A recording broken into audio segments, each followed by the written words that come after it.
Hello students, I welcome you all again to our channel NEET IT Adda. और जैसे कि आप सभी लोग जानते हैं, वेक्टर्स क्लास 11 का टॉपिक हमारा चल रहा है और इस टॉपिक के अंदर हम लोगों ने 2 लेक्चर्स के थ्रू बेसिक्स ऑफ वेक्टर्स के बारे में स्टडी किया। अब बच्चों, वेक्टर्स के बेसिक्स के बाद लास्ट लेक्चर के अंदर हमने डिस्कस किया था कि हमें एडिशन ऑफ वेक्टर्स सीखना है। एडिशन ऑफ वेक्टर्स क्यों सीखना है, ये हमने लेक्चर 2 में देखा है। आप में से जितने भी स्टूडेंट्स ने 1 और 2 लेक्चर नहीं देखा है, वो जल्दी से लेक्चर 1 और 2 देखें और फिर लेक्चर 3 शुरू कीजिए। इस लेक्चर के अंदर हम लोग एडिशन ऑफ वेक्टर्स के बारे में बात करने जा रहे हैं। एडिशन ऑफ वेक्टर्स, हमारा जो इस लेक्चर के अंदर टॉपिक्स होने वाले हैं वो होंगे triangle law of vector addition, parallelogram law of vector addition and polygon law of vector addition. हमें तीनों लॉज सीखने हैं कि किस तरीके से ये हमें वेक्टर्स के एडिशन करने में हेल्प करते हैं। मोरओवर, ट्राइंगल लॉ और पैरेललोग्राम लॉ कुछ हद तक सिमिलर भी हैं। तो सबसे पहले हम शुरुआत करेंगे triangle law of vector addition से। ठीक है बच्चों, triangle law of vector addition. देखिए, triangle law of vector addition states that if two vectors are represented in magnitude and direction. देखिए, ये जो लाइन है इन मैग्नीट्यूड एंड डायरेक्शन, इसके लिए जरूरी है कि आप लेक्चर 1 में जाएं और लेक्चर 1 में ये सीखें कि वेक्टर को जब हम रिप्रेजेंट करने की बात करते हैं तो रिप्रेजेंटेशन के अंदर हमने ये सीखा था कि हम एक एरो के थ्रू वेक्टर को रिप्रेजेंट कर सकते हैं। एरो का हेड डायरेक्शन बताएगा, एरो की लेंथ हमें मैग्नीट्यूड बताएगा। तो हम उसी प्रिंसिपल पे वेक्टर्स को रिप्रेजेंट करेंगे। Let's just take a case कि हमें 2 वेक्टर्स ऐड करने हैं। We need to add 2 vectors. Let there be 2 vectors. Let there be 2 vectors.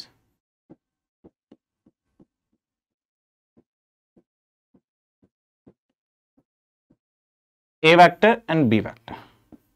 And we are going to add A and B vectors to obtain a resultant. Now, what triangle law of vector addition states?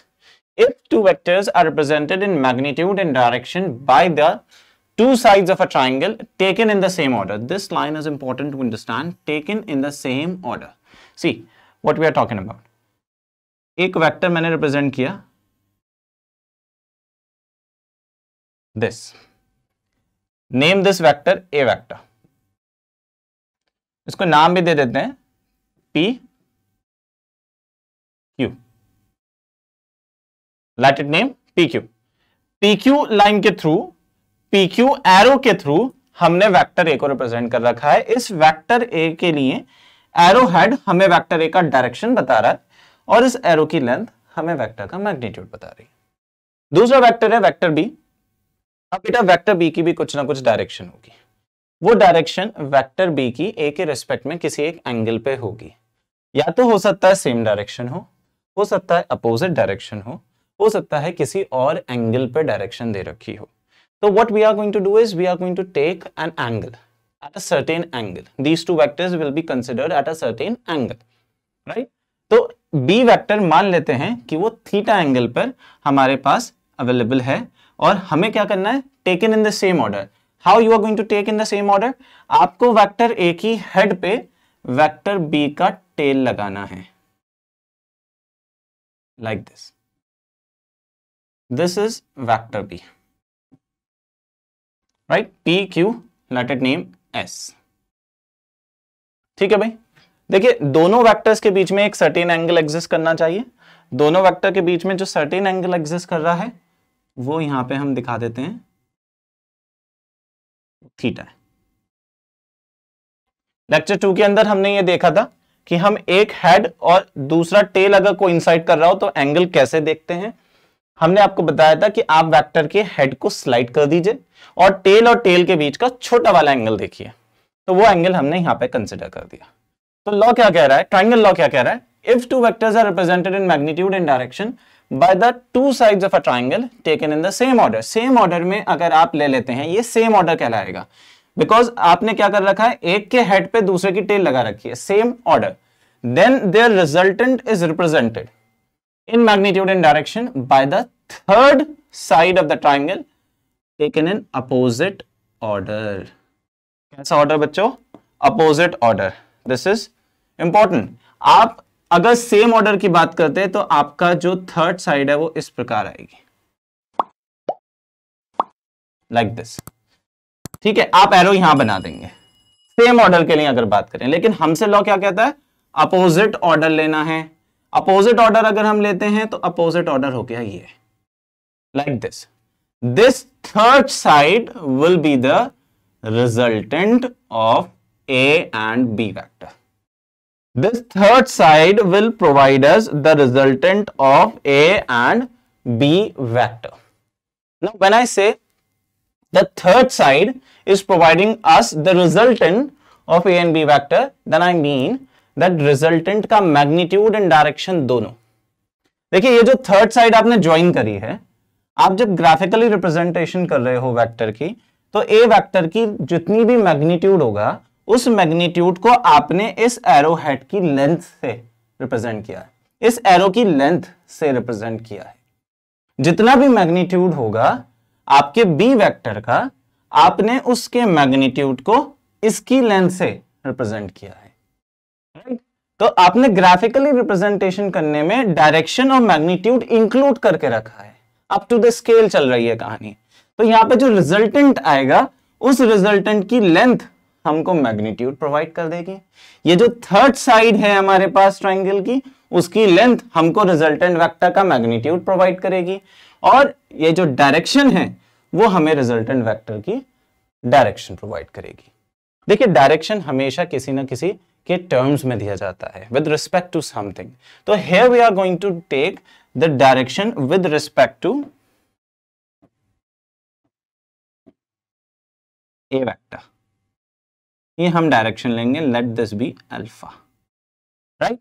तो बेटा third side should be taken in the opposite order, then the length of the third side is going to provide us the magnitude of the resultant vector and the arrowhead, and the angle it makes with the vector A will be the direction of the resultant of vector of both the vectors A vector and B vector. This is said by triangle law of vector addition. ठीक है भाई, triangle law of vector addition ने statement के through हमें यह समझा दिया कि कैसे हम रिजल्टेंट निकाल सकते हैं। चलिए, now the question rises, sir ठीक है ग्राफिकली तो समझ आता है, ग्राफिकली हम जब भी हमें दो वेक्टर्स का एडिशन करना होगा हम इसी तरीके से करेंगे। एक एग्जाम्पल ले लीजिए सर, थोड़ा बेटर हो जाएगा। तो एक एग्जाम्पल लिया हमने, कहा बेटा ए वेक्टर है, let's just take a vector to be the representation for displacement vector, और a vector है वो हमें दे रहा है 3 मीटर ईस्ट। ठीक है बच्चों, अब दूसरा वेक्टर है b वेक्टर, वो हमको प्रोवाइडेड है 4 metre south.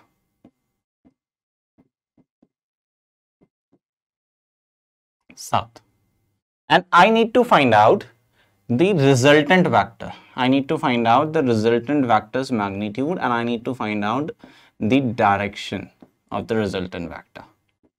Right? This is the resultant vector. Resultant vector का मतलब होता है बच्चों एक ऐसा वेक्टर जो कि हमें वही इफेक्ट दे जो A और B वेक्टर दोनों कंबाइन करने के बाद दे रहे हैं। तो R vector is what? Resultant vector. Now triangle law के थ्रू रिप्रेजेंट करते हैं। देखिए, ए वेक्टर को 3 मीटर दे रखा है, तो मैंने सबसे पहले ए वेक्टर बना लिया यहां पर। ठीक है, ए वेक्टर ही आ गया। सी, इस वेक्टर की लिए जो रिप्रेजेंटेशन हमने करी है उसकी एरो की लेंथ मुझको 3 मीटर देनी है। स्केल सेट कर लेंगे, पहले लेक्चर में सिखाया था। ठीक है, ये लेंथ आ गई 3 मीटर। फिर बी वेक्टर है साउथ में, तो साउथ बच्चे नीचे हो गया। तो आपको बी वेक्टर इस तरीके से रिप्रेजेंट करना है कि सेम ऑर्डर पे रहे, और सेम ऑर्डर पे कब होता है? जब आप एक वेक्टर के हेड पे दूसरे वेक्टर की टेल लेते हो। तो आपने दूसरे वेक्टर की टेल ले ली।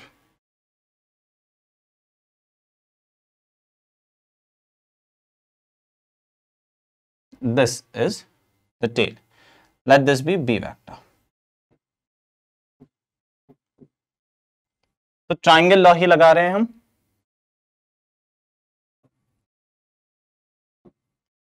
According to the triangle law, the third side is going to provide us the resultant of the two vectors. Now this third side is going to be taken in the opposite order.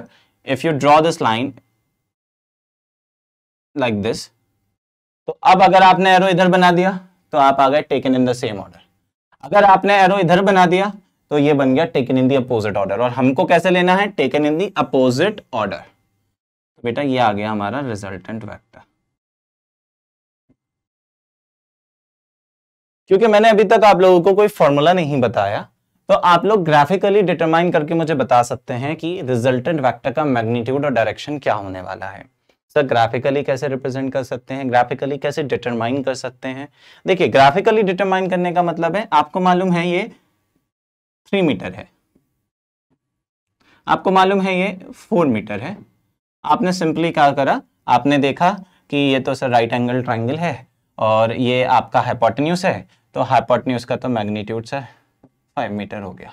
3 का square plus 4 का square root is 5 metre. Right. Direction निकालने के लिए मैंने जैसे कि पहले कहा, रिजल्टेंट वेक्टर हमेशा जब भी डायरेक्शन के बारे में बात करेंगे हमेशा किसी ना किसी वेक्टर के टर्म्स में दिया जाना चाहिए.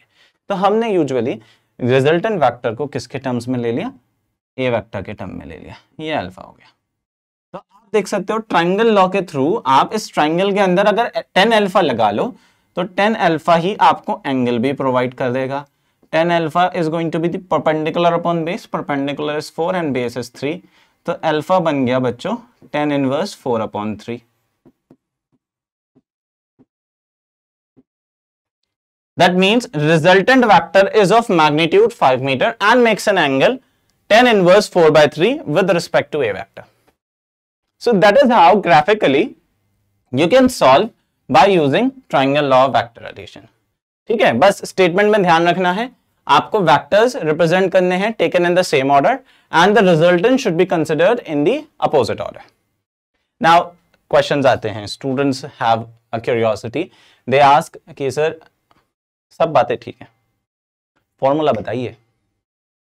फॉर्मूला मिल जाए तो काम आसान हो जाए. एक फॉर्मूला बता दीजिए, फॉर्मूला लगाएं मैग्नीट्यूड आ जाए, फॉर्मूला लगाएं डायरेक्शन आ जाए.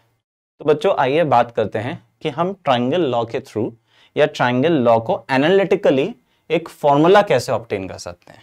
आइए, moving on to the next slide. We need space. आइए, let's talk about that how we can determine analytically with the help of a formula the resultant of two vectors using triangle law of vector addition, or you can say the magnitude of two vectors and their directions using triangle law of vector addition.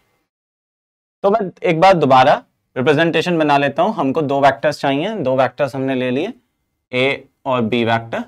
Two vectors we need. Now two vectors A and B vector are at an angle theta. A and B vector are at an angle theta. ठीक है भाई.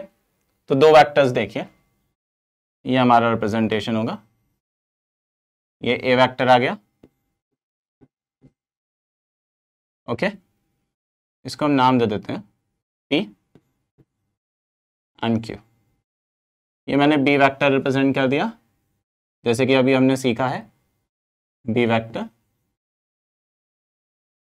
QS.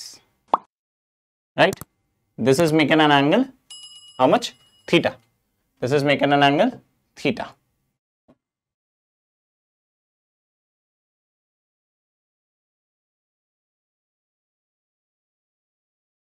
Okay, now triangle law says the third side taken in the opposite order should be the resultant vector. So let's just make a third side here.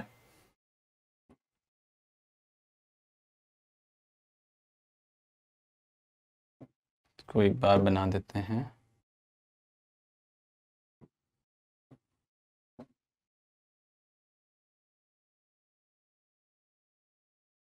ये आ गई हमारी third side. This is going to be the resultant vector.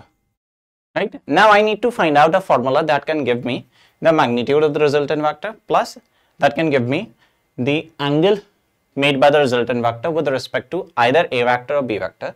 Let me consider the resultant to be r vector. Let the resultant of vectors be r vector.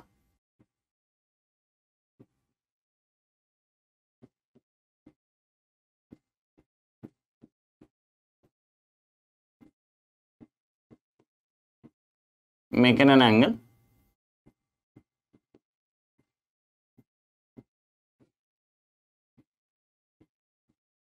alpha with a vector.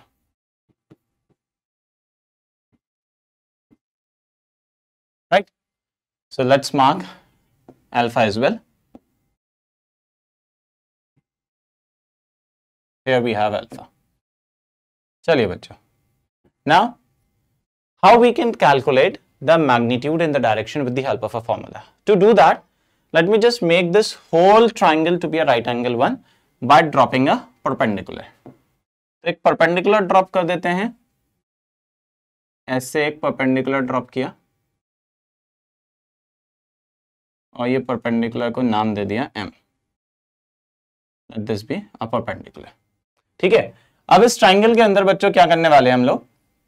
हम इस triangle के अंदर, ये जो triangle है ना PSM, इस triangle के अंदर हम SM और QM निकालते हैं. तो सबसे पहले हमने ट्राइंगल ले लिया QSM. In triangle QSM, triangle QSM के अंदर बेटा सबसे पहले मैंने लगाया साइन थीटा. चलिए बेटा, साइन थीटा क्या होता है हमारा? साइन थीटा होता है परपेंडिकुलर अपॉन हाइपोटेन्यूज, और परपेंडिकुलर हो गई हमारी SM और हाइपोटेन्यूज हो गई हमारी SQ. ठीक है. देखिए SQ हाइपोटेन्यूज लिया जा रहा है, तो अब आप डायरेक्शन नहीं, अब आप सिर्फ मैग्नीट्यूड कंसीडर करेंगे. मैग्नीट्यूड सिर्फ और सिर्फ हम सिंबल से बना सकते हैं, यानी कि हम इस तरीके से बना सकते हैं. मैंने लिख दिया sine theta is equal to SM मुझको चाहिए तो SM एज इट इज रहने दिया, और मुझको हाइपोटेन्यूज प्रोवाइडेड है, मैंने B ले लिया. तो बेटा SM कितना हो गया? SM हो जाता है B साइन थीटा. जिस तरीके से मैंने SM ऑब्टेन किया है उसी तरीके से मैं QM भी निकालना चाहता हूं. तो उसी ट्राइंगल के अंदर मैंने QM निकालने के लिए cos थीटा यूज किया. cos थीटा होता है बेस अपॉन हाइपोटेन्यूज. बेस है बेटा QM और हाइपोटेन्यूज है आपकी QS. तो सेम जो अप्रोच आपने यहां यूज करी, cos theta is equal to QM. आप देख सकते हो हमको चाहिए तो हमने QM रहने दिया, और QS हमको B दे रखा है तो हमने B लिख दिया. अब बताइए QM कितना हुआ? QM हो गया बच्चों B cos थीटा. मेरे पास दोनों वैल्यूज आ गई. ठीक है भाई. अब जब आप लोगों के पास दोनों वैल्यूज आ जाती हैं तो आपको क्या करना है? ट्राइंगल PSM पिक करना है. The right angle triangle. You have to take the right angle triangle. Right angle triangle कौन सा हो गया हमारा? In right angle triangle PSM. PSM right angle triangle के अंदर आप देखिए मैं लगा सकता हूं hypotenuse square is equal to perpendicular square plus base square, यानी कि पाइथागोरस थ्योरम. पाइथागोरस थ्योरम अगर हम लगाते हैं तो PS का स्क्वायर बन जाएगा PM का स्क्वायर प्लस SM का स्क्वायर. ये आ गया हमारा. ठीक है भाई. अब देखिए PM हमको ब्रेक करके लिखना पड़ेगा, तो हमको PM हमने कैसे लिखा? PQ प्लस QM कर लिया. PQ प्लस QM कर लिया का होल स्क्वायर प्लस SM हमने क्या करा? SM तो हमको एज इट इज रखना है, हमको चाहिए PS square as it is रहने दिया. ठीक है बेटा. अब देखिए मुझको सिर्फ वैल्यूज रखनी है, सॉल्व करना है. PS को अगर आप देखो तो PS जो साइड है ट्राइंगल की वो रिप्रेजेंट की जा रही है रिजल्टेंट वेक्टर R के साथ. That means I can replace PS by the magnitude of R. तो मैंने PS को रिप्लेस कर दिया R के थ्रू. R स्क्वायर हो गया कितना? PQ plus QM. PQ plus QM में PQ क्या है बेटे? A, और QM क्या है? QM हमको यहां से प्रोवाइडेड है, हमने निकाला है B cos थीटा. तो A plus B cos theta का स्क्वायर प्लस एसएम क्या है, एसएम हमको चाहिए, एसएम हमको दे रखा है बी साइन थीटा का स्क्वायर। अब बस सॉल्व कर दीजिए, रिजल्टेंट का मैग्नीट्यूड आने वाला है, स्क्वायरिंग खोलेंगे, A square plus B square cos square theta plus 2ab cos theta plus B square sine square theta. आप सभी लोग देखिए, B square cos square theta plus B square sine square theta में मैं बी स्क्वायर को common ले रहा हूं, अंदर बचेगा cos square theta plus sine square theta plus 2ab cos theta. तो बच्चों रिजल्टेंट का स्क्वायर हमको कितना ऑब्टेन हो गया, आर स्क्वायर आ गया ए square plus S.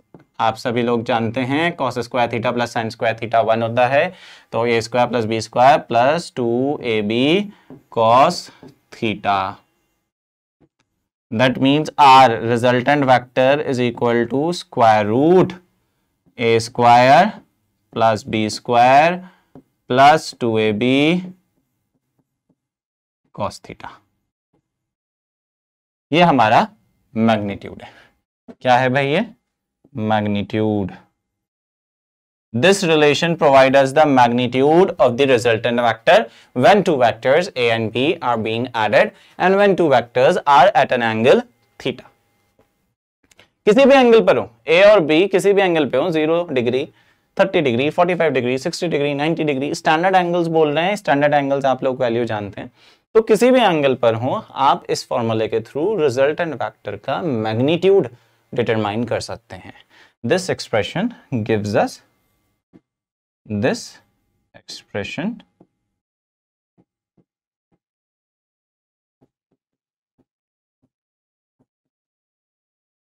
gives us the magnitude of resultant।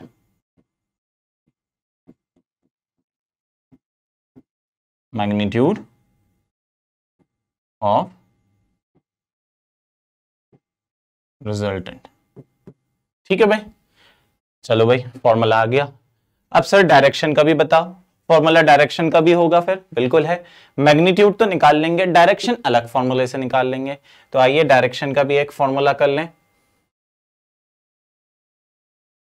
Direction के लिए फॉर्मूले के लिए फिगर हमको चाहिए, हम एक बार दोबारा फिगर देख लेते हैं। हमने फिगर के लिए दोबारा से यही करा बेटा, ए वेक्टर हमारा रिप्रेजेंटेड है, किससे रिप्रेजेंट किया था हमने ए वेक्टर को, पी और क्यू से रिप्रेजेंट किया था। फिर हमने ट्रायंगल लॉ के लिए सेम ऑर्डर में बी वेक्टर लिया था, बी वेक्टर ये आ गया, यहाँ पे पॉइंट को एस नाम दिया। हमने रिजल्टेंट वेक्टर बनाया, रिजल्टेंट वेक्टर ट्रायंगल लॉ को फॉलो करते हुए लिया, ये आ गया रिजल्टेंट वेक्टर आर वेक्टर। ये रिजल्टेंट वेक्टर एक एंगल बना रहा था, वो एंगल था अल्फा, और साथ ही साथ में ये रिजल्टेंट वेक्टर के लिए हमने ये एडिशन और कर रखा था, ये हमने बनाया था थीटा बेटा।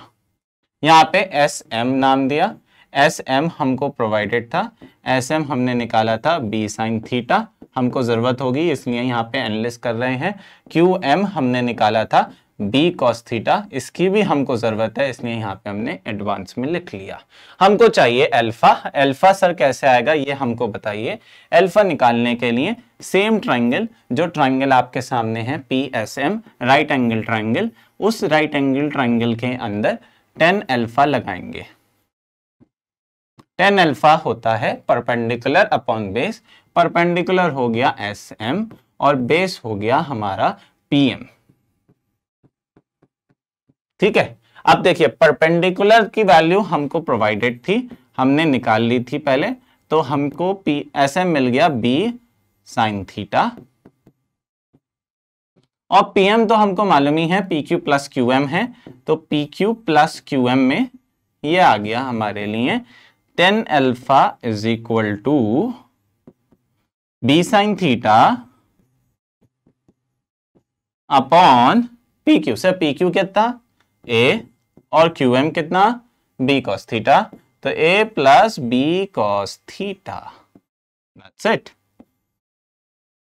ये आ गया आपके लिए रिजल्टेंट वेक्टर की डायरेक्शन को निकालने का formula. B sine theta upon A plus B cos theta. लेकिन इस फॉर्मूले में एक बात ध्यान रखनी है, वो इंपॉर्टेंट है। बात ये ध्यान रखनी है कि बेटा अल्फा यहां angle made by resultant vector with A vector है। ठीक है, रिजल्टेंट वेक्टर ए वेक्टर के साथ जो एंगल बना रहा है वो निकालेगा अल्फा, वही एंगल निकलेगा यहां से B sine theta upon A plus B cos theta. Sir हमको अगर वो पूछ लें कि रिजल्टेंट वेक्टर बी वेक्टर के साथ बताइए, रिजल्टेंट वेक्टर का डायरेक्शन बी वेक्टर के साथ बताइए, तब हम क्या करेंगे? तो बच्चा आपको क्या करना है, ए और बी को स्विच कर देना।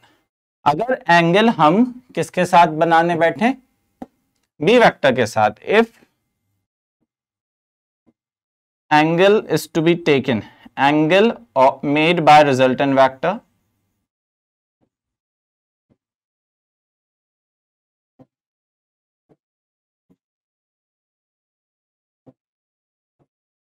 if angle made by resultant vector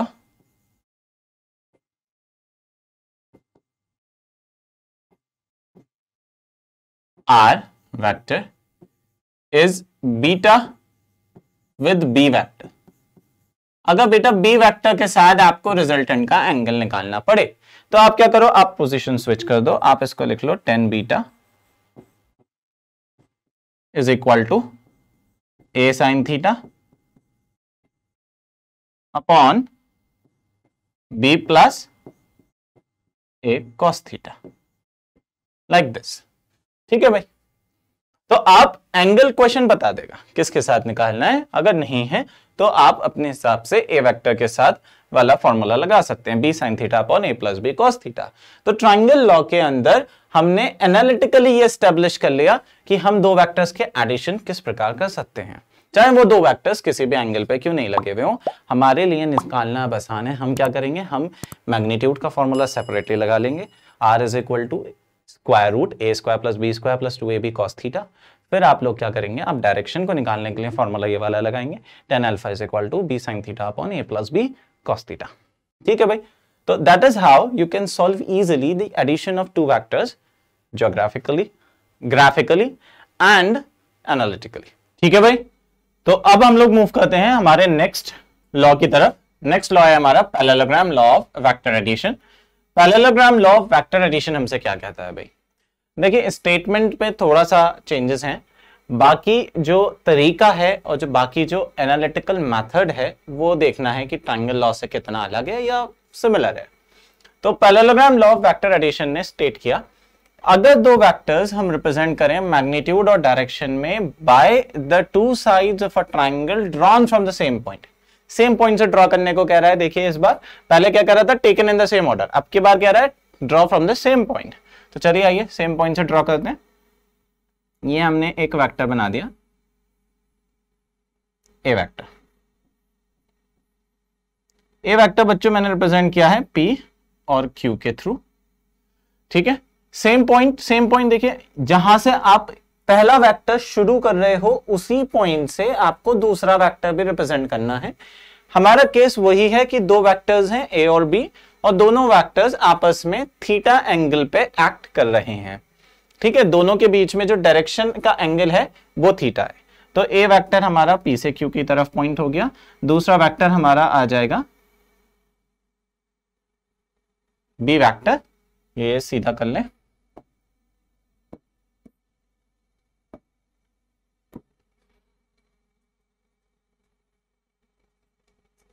ये आ गया हमारा बेटा B वेक्टर। लेट्स इमेजिन इसको हम नाम दे देते हैं PS। PS से हमने शो करा है B वेक्टर को। ठीक है, पहले तो इसको पैरेललोग्राम बना लेते हैं ताकि हमारे लिए सॉल्व करना समझना आसान हो जाए।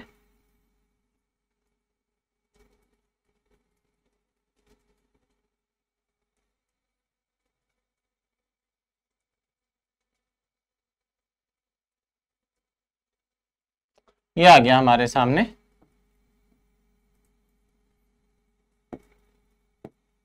पैरेललोग्राम पूरा। देखिए PQ, इसको नाम दे देते हैं, कुछ भी नाम ले लेते हैं, M ले देते हैं। ठीक है, चलिए P Q M S parallelogram है, हमसे लॉ ये कह रहा है कि if two vectors are represented in magnitude and direction by the two sides of a parallelogram drawn from the same point, drawn from same point से draw करी हैं, ये रहे same point, then their resultant is represented in magnitude and direction by the diagonal of the parallelogram. किसके द्वारा भाई? diagonal of the parallelogram. अब sir parallelogram के अंदर तो दो डायगोनल होते हैं, कौन से डायगोनल की बात कर रहा है? रुको भाई, passing through the same point. कौन सा सेम पॉइंट? वही पॉइंट जहां से दोनों वेक्टर इनिशिएट हुए थे। कहां से इनिशिएट हुए थे?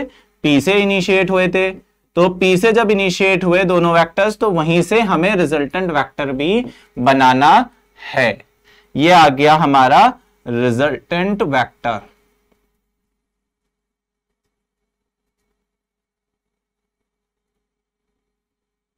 ये आ गया डायगोनल, ठीक है। डायगोनल ही आपका बनता है रिजल्टेंट वेक्टर। यह कहता है parallelogram law of vector addition. अगर आप पैरेललोग्राम की दो एडजेसेंट साइड्स को रिप्रेजेंट कर दें दो वेक्टर्स द्वारा, तो आपका रिजल्टेंट रिप्रेजेंट किया जाएगा डायगोनल के द्वारा। डायगोनल और दोनों वेक्टर सेम इनिशियल पॉइंट से स्टार्ट होने चाहिए, सेम इनिशियल पॉइंट से स्टार्ट होने चाहिए, तब ही parallelogram law of vector addition applicable है। ठीक है बच्चों, तो स्टेटमेंट तो हम समझ गए। सर हमें यह समझ में आ गया कि ग्राफिकली अगर हमें रिप्रेजेंट करना है तो इसी प्रकार करना है। ठीक है, अब देखिए एक छोटा सा आपको अटैचमेंट दिखाते हैं ट्रायंगल लॉ और वेक्टर, ट्रायंगल लॉ और parallelogram law of vector addition के अंदर। वो अटैचमेंट क्या है? इमेजिन कीजिए कि पैरेललोग्राम लॉ के बजाय हम ट्रायंगल लॉ ही लगा रहे होते हैं। इसमें हम देखते हैं कि आप पैरेललोग्राम लॉ के अंदर ही ट्रायंगल लॉ अटैच है।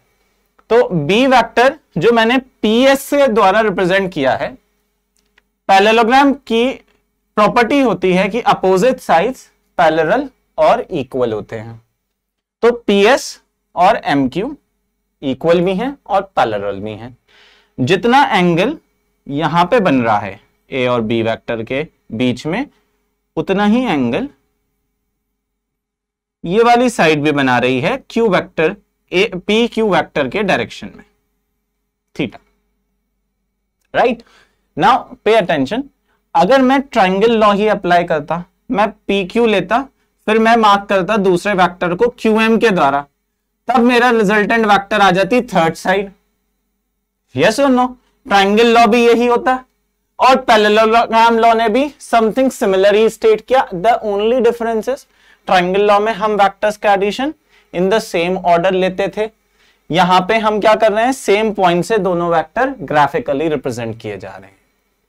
ठीक है भाई, तो ग्राफिकली अगर हम समझें तो ट्रायंगल लॉ के अंदर हमने सेम ऑर्डर पे रिप्रेजेंट किया, दूसरे वेक्टर को पहले वेक्टर के हेड पे कनेक्ट किया। पैरेललोग्राम लॉ के अंदर दोनों टेल्स सेम इनिशियल पॉइंट से कंसिडर करनी है। जब हम दोनों वेक्टर्स को सेम इनिशियल पॉइंट से कंसिडर करेंगे तो उसी पॉइंट से बनने वाले डायगोनल को हम कहेंगे कि वो हमें रिजल्टेंट वेक्टर की डायरेक्शन और मैग्नीट्यूड प्रोवाइड करेगा। सर इसमें भी बताइए कि ग्राफिकली तो ठीक है, एनालिटिकली हमारे लिए क्या फॉर्मूला ऑब्टेन होगा? तो बेटा एनालिटिकली क्या फॉर्मूला ऑब्टेन होगा, इसे देख लेते हैं। ये आ गए हमारे दोनों vectors, A vector P Q, B vector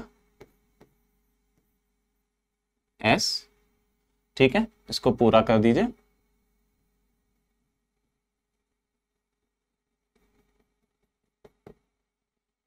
तो हमारा रिजल्टेंट वेक्टर कौन सा है?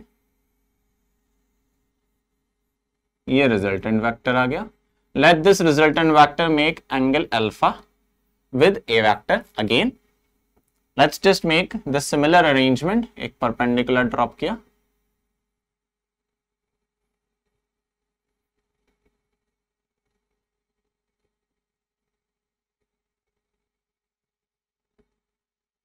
ये परपेंडिकुलर आ गया, इसको हम नाम दे देते हैं एन, ये ऐसे हम नाम दे देते हैं एम। ठीक है भाई, यहां हमारे पास सेम प्रोसेस हमें करनी है। ए और बी वेक्टर एंगल थीटा पे थे, जितना एंगल ये होगा उतना ही एंगल ये वाला भी बनेगा, angle theta. Am I clear? Now you have to process the same thing that you did in triangle law of vector addition. आपने क्या करा, इस वाले ट्राइंगल के अंदर सबसे पहले राइट एंगल ट्राइंगल लिया, QMN right angle triangle, triangle QMN। तो ट्राइंगल QMN के अंदर हमने लगाया साइन थीटा।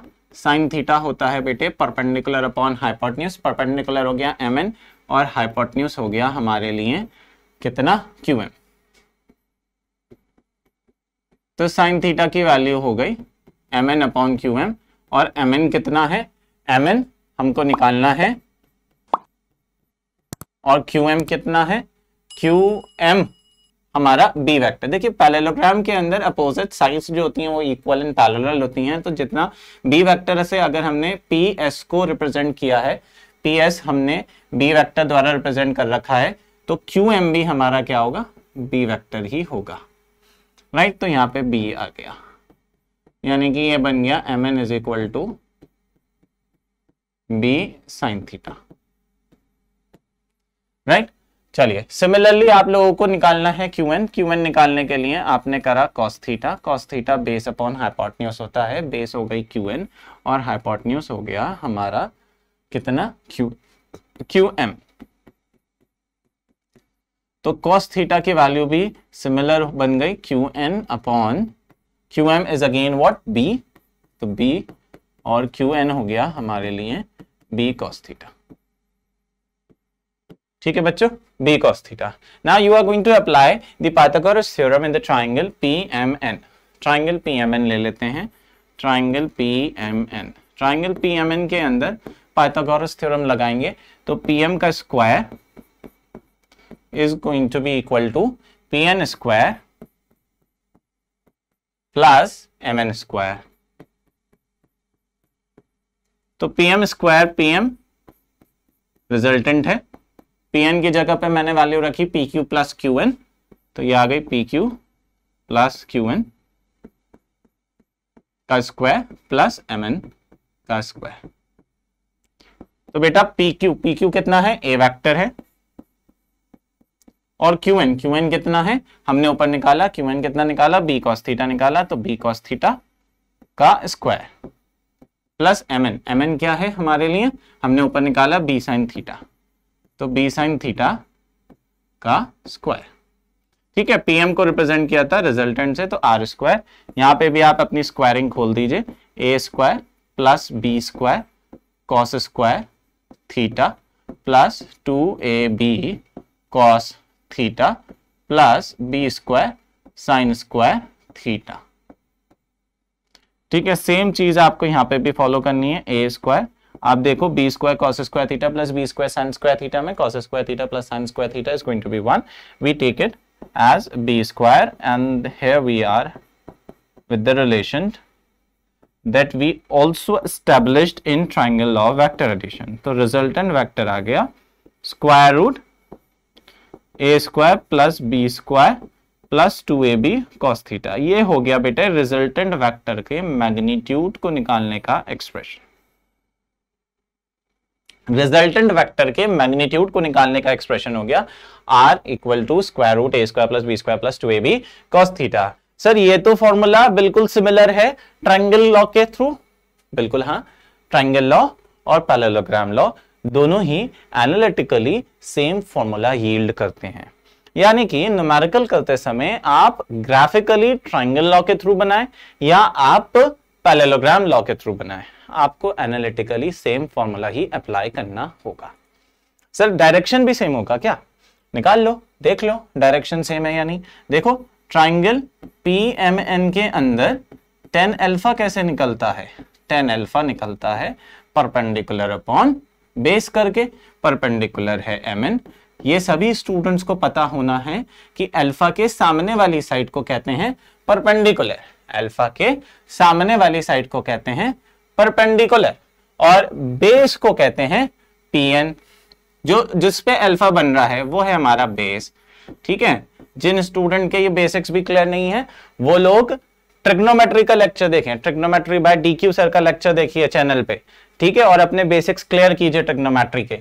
तो अल्फा के सामने वाला एंगल mn, तो tan अल्फा हो गया mn और बेस हो गई pn, तो tan alpha is equal to mn upon pn। ठीक है भाई, तो चलो वैल्यूज लगा देते हैं। mn तो हमको है ही, हमको प्रोवाइडेड है, हमने निकाला है, हमने mn निकाल चुके हैं। pn की जगह पे हमने लिख लिया pq प्लस qn। mn आपके सामने कितना है, b sin theta.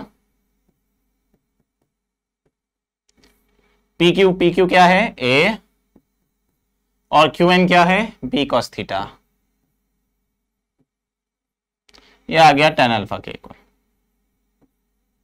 tan alpha is equal to b sin theta upon a plus b cos theta. मैं दोबारा आपको याद दिला दूं बेटे, अल्फा रिजल्टेंट के द्वारा a वेक्टर के साथ बनाया हुआ एंगल है। The angle made by resultant with a vector, alpha is what, angle made by resultant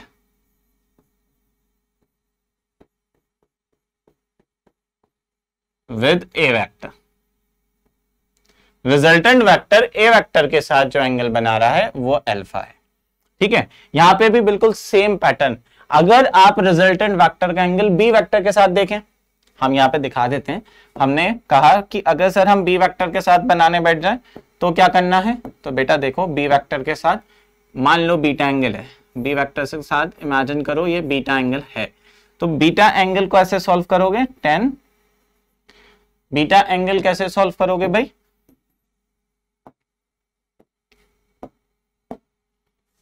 tan beta is equal to a और b पोजीशन चेंज कर देनी है, a sin theta upon b plus a cos theta. देखिए एक बहुत simple सी trick है, आप जब भी फॉर्मूला लगाएं, अगर आपने अल्फा a वेक्टर के साथ लिया है तो a फॉर्मूले के अंदर डिनोमिनेटर में सिंगल अवेलेबल होना चाहिए, ना तो साइन थीटा है साथ में, ना कॉस थीटा है साथ में।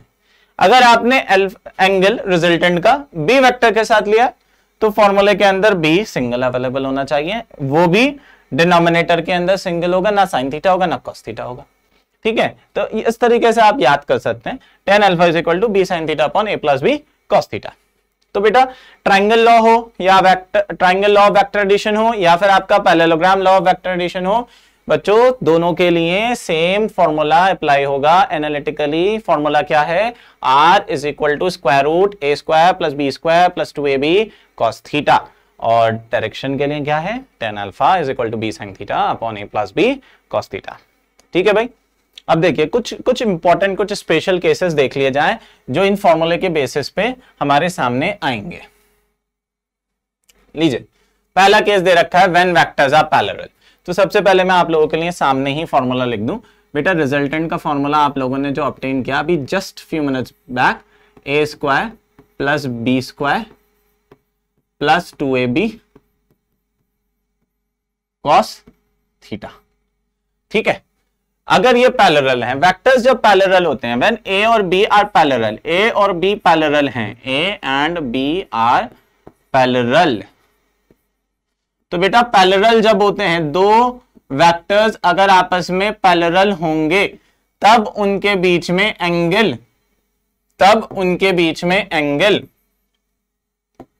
0 डिग्री होगा। Then angle between a and b vector, that is theta, is going to be 0 degree. अब थीटा का 0 डिग्री होता है तो बच्चे cos थीटा यानी कि cos 0 1 होता है, cos 0 1 तो हमारे रिजल्टेंट के फॉर्मूले के अंदर यह बन गया आपका r is equal to square root a square plus b square plus 2ab cos 0 यानी कि 1। cos 0 की जो 1 वैल्यू है वो मैक्सिमम होती है, ये आप लोग याद रखें। बेसिक्स बेटा, ट्रिग्नोमेट्री के बेसिक्स सब मजबूत कर लेना। r is equal to square root A square plus B square plus 2ab। तो r is equal to square root A square plus B square plus 2ab के अंदर हमारे पास जो रिलेशन बनेगा स्क्वायर रूट के अंदर वो क्या बन जाएगा, a प्लस बी के होल स्क्वायर का।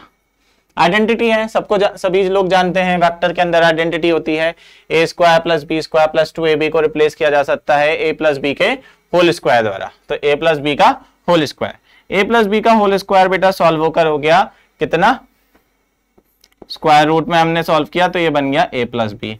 इसका मतलब अगर दो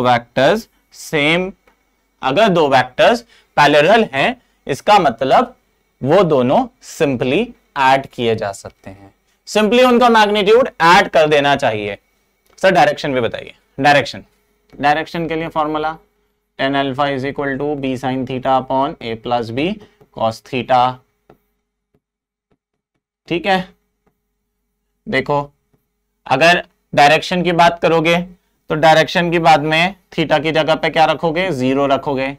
जब थीटा की जगह पे 0 रखोगे तो tan अल्फा आएगा b साइन 0, 0 हो गया। साइन 0 क्या होता है भाई, 0 होता है।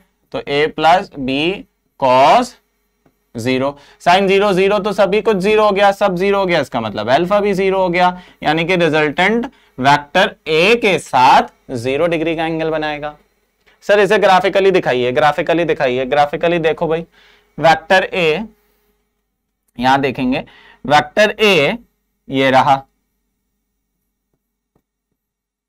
वेक्टर b वेक्टर a के साथ पैरेलल था। पैरेलल का मतलब है सेम डायरेक्शन, सेम डायरेक्शन का मतलब है थीटा 0। तो मैंने क्या करा, लगाते समय वेक्टर b इसके ऊपर लगा दिया, ये वेक्टर b आ गया।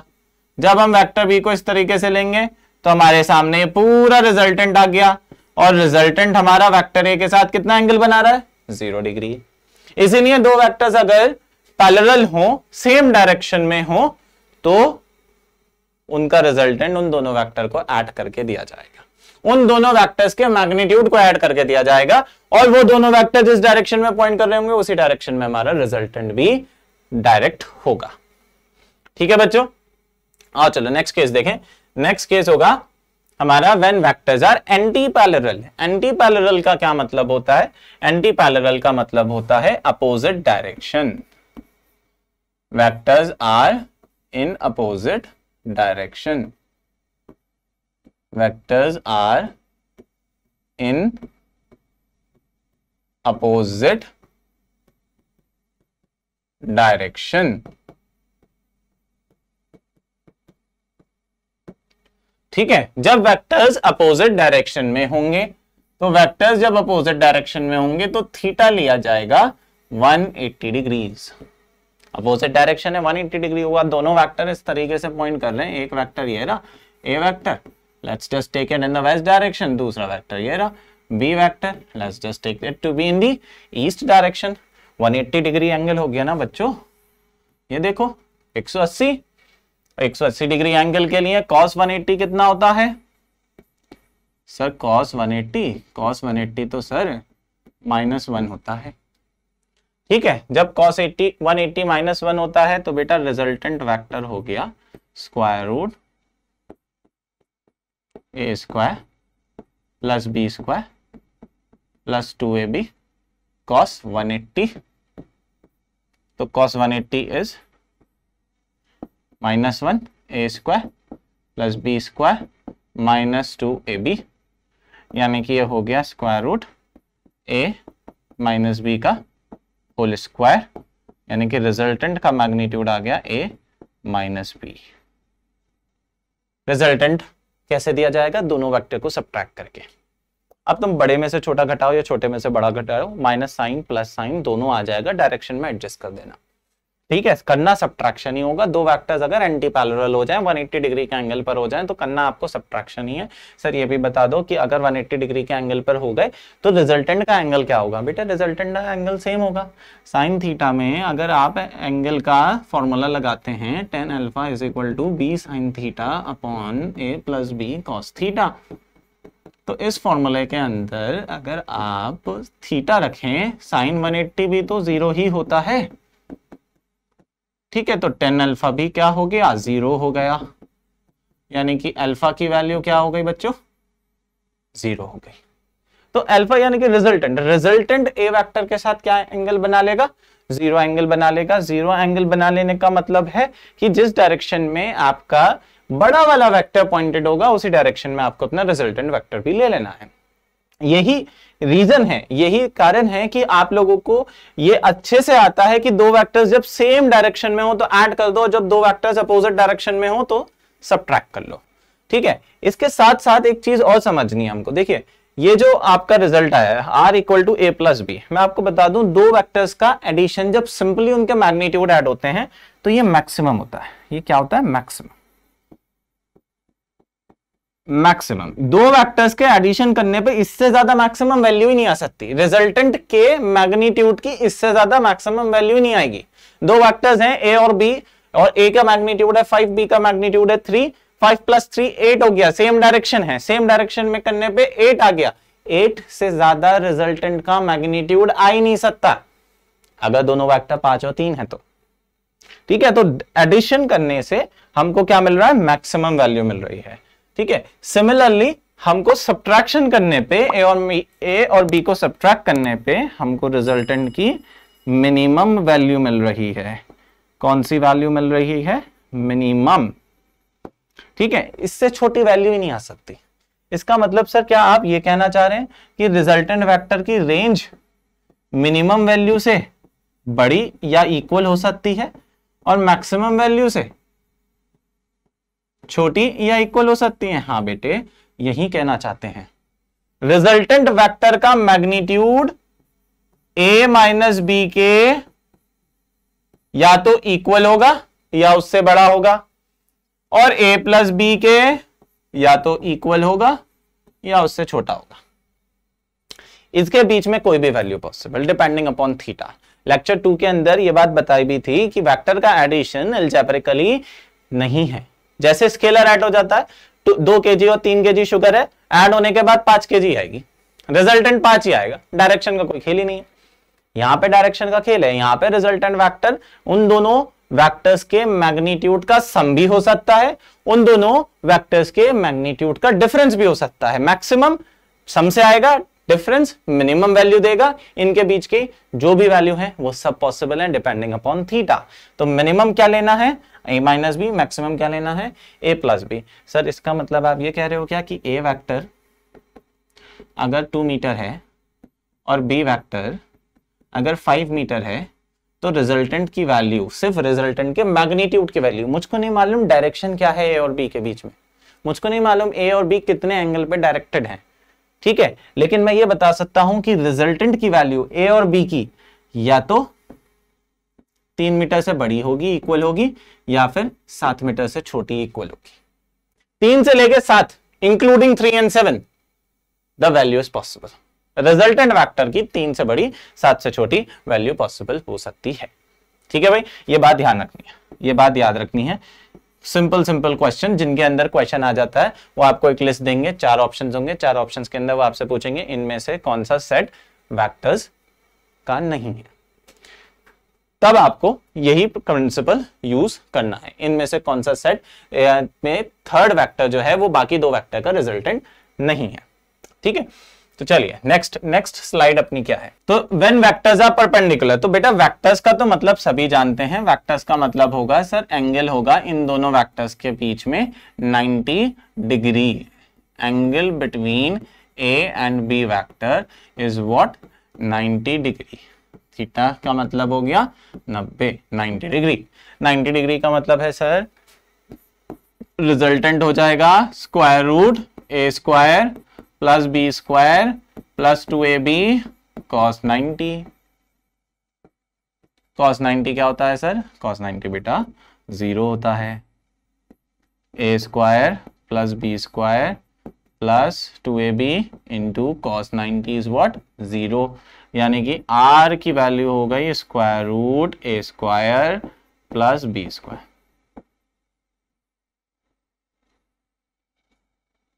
तो दो वेक्टर्स अगर परपेंडिकुलर लग रहे हो तो रिजल्टेंट लगाया जा सकता है square root A square plus B square. बहुत इस्तेमाल होगा, बहुत 12 तक जाएगा ये फॉर्मूला। ठीक है, डायरेक्शन पे आओ। टेन अल्फा किसके इक्वल है? B sine theta upon A plus B cos theta. याद हो जाना चाहिए, लेक्चर खत्म हो और ये फॉर्मूले सबके जहन में उतरे हुए हों। ठीक है, बार बार करना है। Tan alpha equal to B sine theta upon A plus B cos theta. Tan alpha का B sine theta upon A plus B cos theta. Theta कितना लगाओगे? 90 डिग्री। थीटा 90 डिग्री लगाओगे, साइन 90 की वैल्यू 1 पाओगे। कॉस 90 की value 0 होती है, 0 ले लोगे। तो टेन अल्फा कितना हो गया? बी साइन 90 1 अपॉन ए, यानी कि अल्फा हो गया टेन इनवर्स बी अपॉन ए। टेन इनवर्स बी अपॉन ए। ठीक है, ये आ गई फॉर्मूलाज। अगर दो वेक्टर परपेंडिकुलर हैं तो आप अगर ये दो वेक्टर्स परपेंडिकुलर का एनालिटिकली फॉर्मूला नहीं भी डिराइव करते तब भी आप लोगों को ग्राफिकली के अंदर ही समझाया था कि अगर दो वेक्टर्स परपेंडिकुलर होंगे तो किस तरीके से आप उनका रिजल्टेंट और उनकी डायरेक्शन, रिजल्टेंट का मैग्नीट्यूड और उनकी डायरेक्शन दोनों डिटरमाइन कर सकते हैं। आइए बेटा नेक्स्ट स्लाइड देखते हैं। नेक्स्ट स्लाइड होगी हमारी when magnitude of vectors are equal. Special case है, खास तौर पे कंसिडर किया है। अक्सर न्यूमेरिकल्स के अंदर क्लास 11th के हो, क्लास 12th के हो, जरूरत पड़ जाती है। इक्वल वेक्टर्स प्रोवाइड हो जाते हैं, रिजल्टेंट निकालना है, कैसे करेंगे देखें। Equal vectors, when magnitude of vectors are equal. Magnitude का मतलब हो गया बेटा दोनों वेक्टर्स, ए वेक्टर का मैग्नीट्यूड ऐसे शो करते थे और बी वेक्टर का मैग्नीट्यूड दोनों इक्वल है। ठीक है, दोनों क्या है? इक्वल है।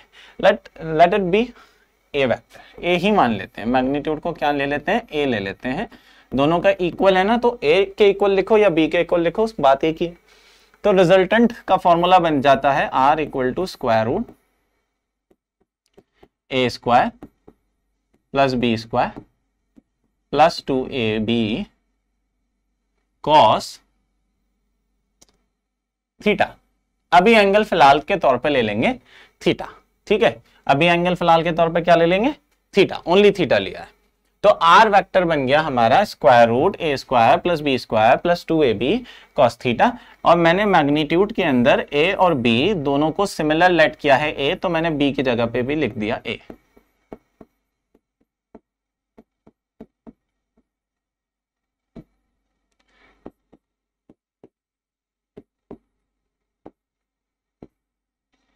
तो A square plus A square 2a square plus 2a square cos theta.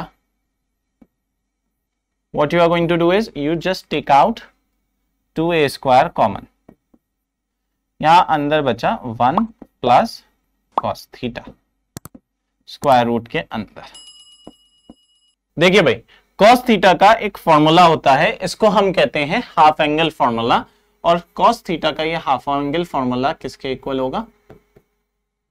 2 cos square theta by 2 minus 1। 2 cos square theta by 2 minus 1।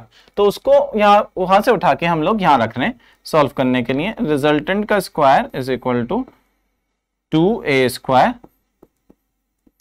1 plus 2 cos square theta by 2 minus 1। ठीक है बेटे, 1 और 1 से 1 कैंसिल। रिजल्टेंट आ गया solve होने के बाद square root के अंदर 2 into 2 cos square theta by 2। ठीक है, अब देखिए ए स्क्वायर भी अभी साथ में है, तो ए स्क्वायर भी एडजस्ट कर देते हैं। ए स्क्वायर यहाँ पे आ गया। ठीक है, अब देखिए बाहर जब निकालेंगे तो 2 और 2 का तो स्क्वायर रूट हो गया 2, ए स्क्वायर का स्क्वायर रूट हो गया ए, और कॉस स्क्वायर थीटा बाई 2 का स्क्वायर रूट हो गया कॉस थीटा बाई 2। ये आ गया आपका रिजल्टेंट का फॉर्मूला। आप डायरेक्टली दो इक्वल वेक्टर्स के लिए ये रिजल्टेंट का फॉर्मूला यूज कर सकते हैं, 2a cos theta by 2, 2a cos theta by 2। Sir magnitude तो ठीक है, डायरेक्शन, रिजल्टेंट वेक्टर की डायरेक्शन अब इस केस में कहां होगी? तो बेटा डायरेक्शन के लिए देखते हैं। फॉर डायरेक्शन,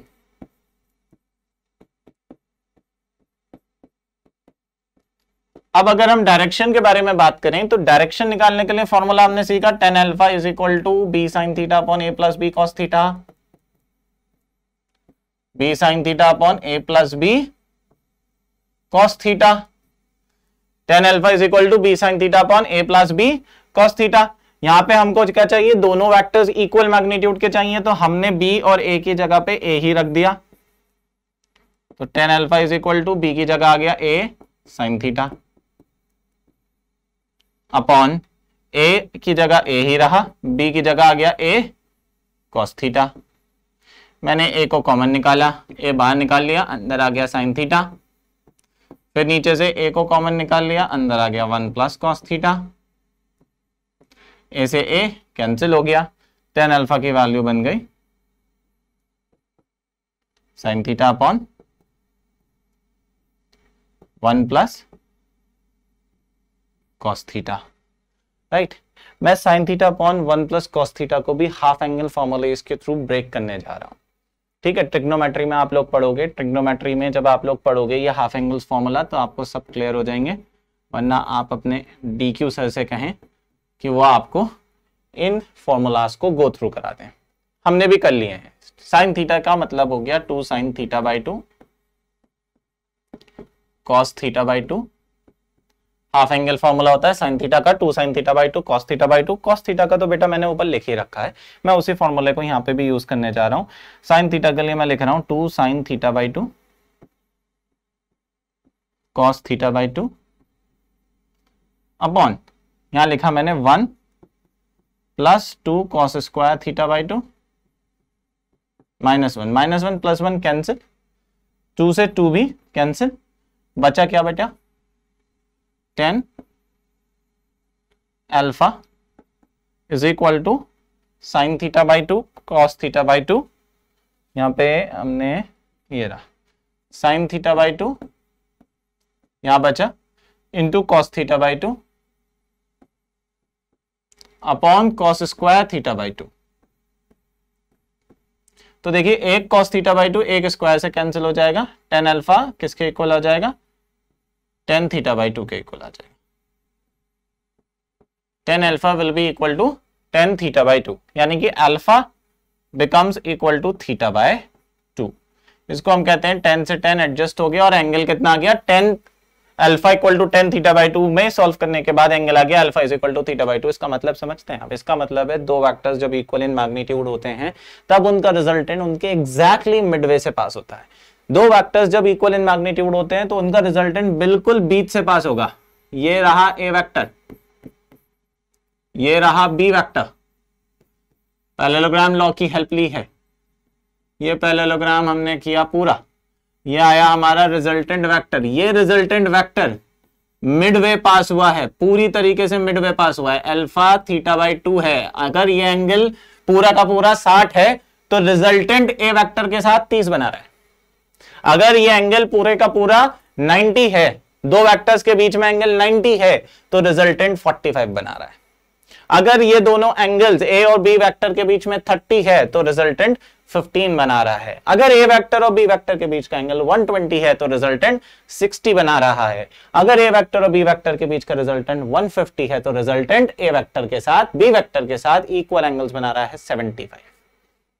ठीक है भाई, दो वेक्टर्स जब इक्वल इन मैग्नीट्यूड होंगे तो resultant vector equal angles cut करेगा, ए के साथ भी बी के साथ भी डिवाइड कर देगा। ये ध्यान रखना, ये 11th के लिए नहीं 12th के लिए भी ध्यान रखना है। 12th के अंदर न्यूमेरिकल आएंगे, न्यूमेरिकल्स के अंदर आपको ये डायरेक्ट अप्लाई करना है, डायरेक्ट फॉर्मूला अप्लाई करना है। आप वहां पे डायरेक्टली लगा सकते हो resultant is equal to 2a cos theta by 2 होता है सर, आप वहां डायरेक्टली लगा सकते हो सर अल्फा की वैल्यू थीटा बाई 2 हो जाती है, बात खत्म। दो इक्वल वेक्टर्स देखो, बात खत्म।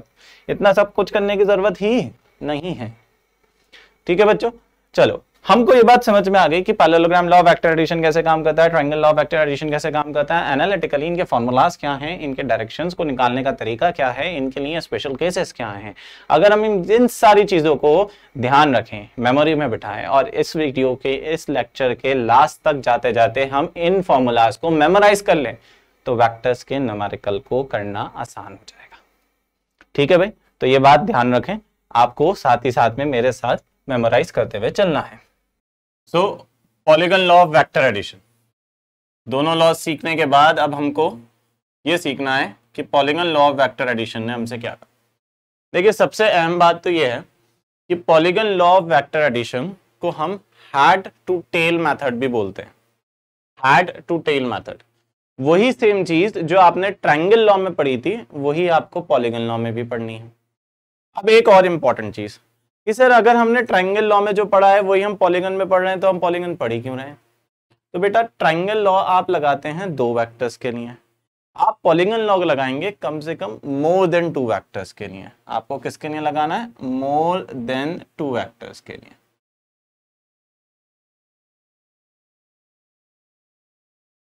स्टेटमेंट हमने ऑलरेडी लिख रखा है, जरा देखते हैं कि स्टेटमेंट में क्या लिखा है। स्टेटमेंट लिखते हैं it states that if a number of vectors, देखिए यहां शब्द आ गया ना number of vectors. Number of vectors का मतलब है मोर देन 2 वेक्टर्स आ चुके हैं, acting simultaneously at a point are represented by the sides of an open polygon.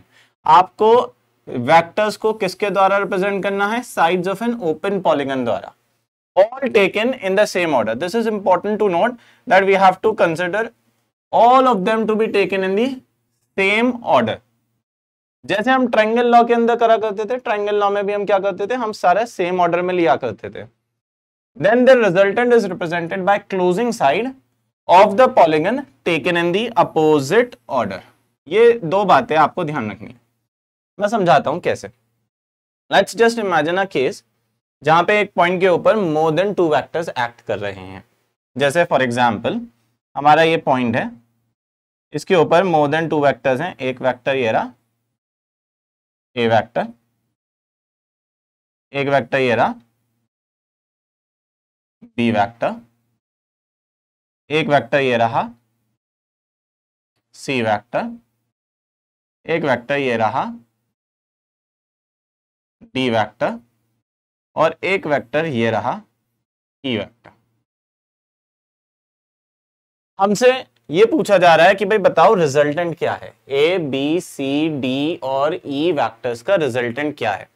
तो हमने कहा ठीक है भाई, रिजल्टेंट का मतलब हो गया they are asking you to find out the resultant vector are vector which is going to be the resultant of A B C D and E vector. तो अब आप लोग क्या करेंगे?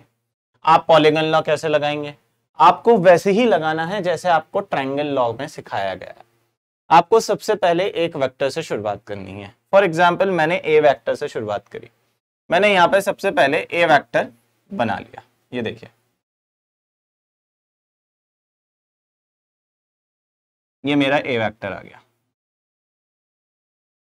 ठीक है। अब आप लोगों को बताया गया था ट्रायंगल लॉ के अंदर कि हम एक वेक्टर के हेड पे दूसरे वेक्टर की टेल लगाएंगे। Head to tail, head to tail, ये हमने सीखा था। एक वेक्टर की हेड पे दूसरे वेक्टर की टेल लगाना है। तो हम लोगों ने क्या करा? ए वेक्टर के बाद बी वेक्टर, देखिए बी वेक्टर इस तरीके से दे रखा है, तो आपको B vector as it is A vector के हेड पे लगा देना है। अभी यहाँ क्या है? यहाँ सेम पॉइंट से था, तो आपको क्या करना है? देखिए ए वेक्टर के हेड पे बी वेक्टर की आपको टेल लगानी है। जब बी वेक्टर की आप टेल लगाएंगे तो आपको एज इट इज लेकर आ जाना है। यहाँ पे पहले क्या था? पहले यहाँ पे ए वेक्टर और बी वेक्टर की टेल दोनों एक जगह पर हैं। अब आपको क्या करना है? पॉलीगन लॉ लगाने के लिए वही रूल्स फॉलो करने हैं जो आपने ट्रायंगल लॉ में फॉलो किए थे। ए वेक्टर की हेड पे बी वेक्टर की टेल लगाइए। ये इस तरीके से है, ऐसे ही इसको पैरेलल बना लिया हमने, ये बना दिया हमने बी वेक्टर, ठीक है। फिर आते हैं हम बारी सी वेक्टर पे। सी वेक्टर भी तो ऐड हो रहा है, तो यही पैटर्न फॉलो करेंगे। बी वेक्टर के हेड पे सी वेक्टर की टेल लगा देंगे। हमने देखा सी वेक्टर थोड़ा इस तरीके से, तो सी वेक्टर की हमने ऐसे, ये पैरेलल आ गया इस तरीके से, ये रहा, ये सी वेक्टर की हमने फॉर्मेशन कर दी। अभी आप पॉलीगन फ्रेम कर रहे हो, सेम ऑर्डर में चल रहा है। देखिए सेम ऑर्डर में ए से बी गए, बी से सी आ गए। ए वेक्टर के हेड पे बी वेक्टर की टेल है, बी वेक्टर के हेड पे सी वेक्टर की टेल है। अब सी वेक्टर के हेड पे डी वेक्टर की टेल लगानी है, लेकिन वैसे ही लगानी है जैसे डायरेक्शन है। यहाँ पे देखिए डायरेक्शन सीधा है बिल्कुल, तो मैंने डी वेक्टर की टेल बना दी। ये हमने लिखा था मोर देन 2 वेक्टर, इसको थोड़ा सा ना बाद में लिख लेंगे। चलिए देखिए डी वेक्टर आ गया। अब डी वेक्टर के हेड पे आपको ई वेक्टर की टेल बनानी है। जब ई वेक्टर एक और रह गया, तो आपने ई वेक्टर की टेल बना दी। ये इस तरीके से आप लेकर आएंगे, पैरेलल ले आइए, ये आपने ये ई वेक्टर बना लिया, ठीक है। ये आपका ओपन पॉलीगन बन गया। ओपन पॉलीगन, आपने जब ओपन पॉलीगन बनाया तो आपने सारे वेक्टर्स को सेम ऑर्डर पे लिया, सेम ऑर्डर पे। देखिए ए वेक्टर के हेड पे बी वेक्टर की टेल, बी वेक्टर के हेड पे सी वेक्टर की टेल, सी वेक्टर के हेड पे डी वेक्टर की टेल, डी वेक्टर के हेड पे ई वेक्टर की टेल। अब आपको क्या करना है, रिजल्टेंट। हमने स्टेटमेंट में क्या पढ़ा, हमने स्टेटमेंट में ये पढ़ा कि हमारे पास जो रिजल्टेंट होगा वो रिप्रेजेंट करा जाएगा क्लोजिंग साइड से। कौन सी साइड से, क्लोजिंग साइड से। लेकिन क्लोजिंग साइड कैसी होनी चाहिए, taken in the opposite order, opposite order में लेनी है हमको। अगर आप ऐसे बना देते हैं पूरा वेक्टर तो ये हो गई आपकी सेम ऑर्डर।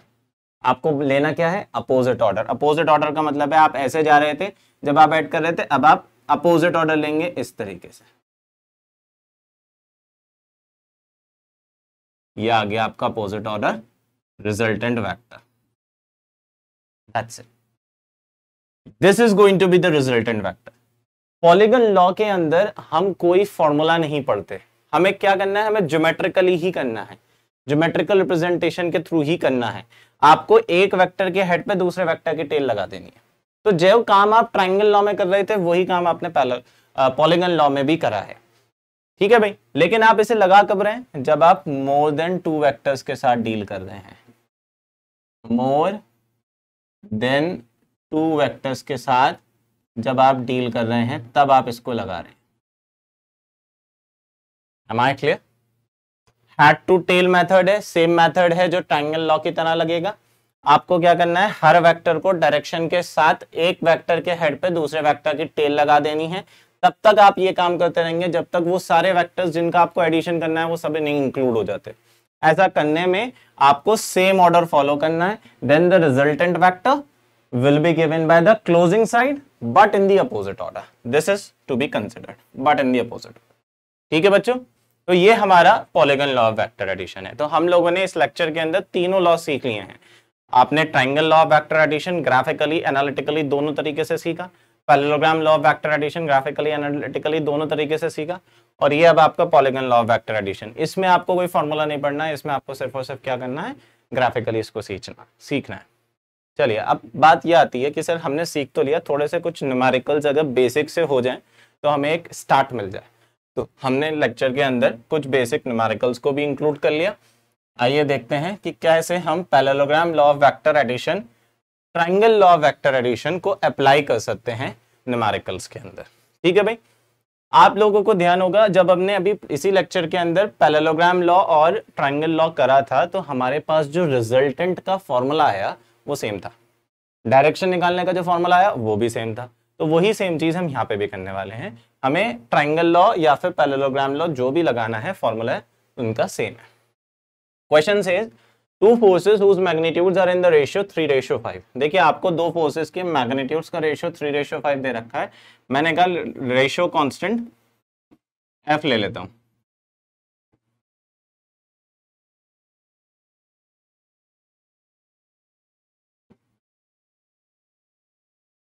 अगर मैं रेशियो कांस्टेंट को F ले लेता हूं तो दोनों फोर्सेस हो गई, एक फोर्स हो गई 3F और दूसरी फोर्स हो गई 5F।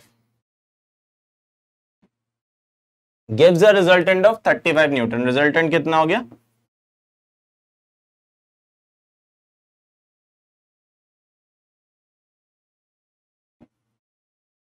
न्यूटन। आपको रिजल्टेंट वेक्टर का मैग्नीट्यूड मालूम है।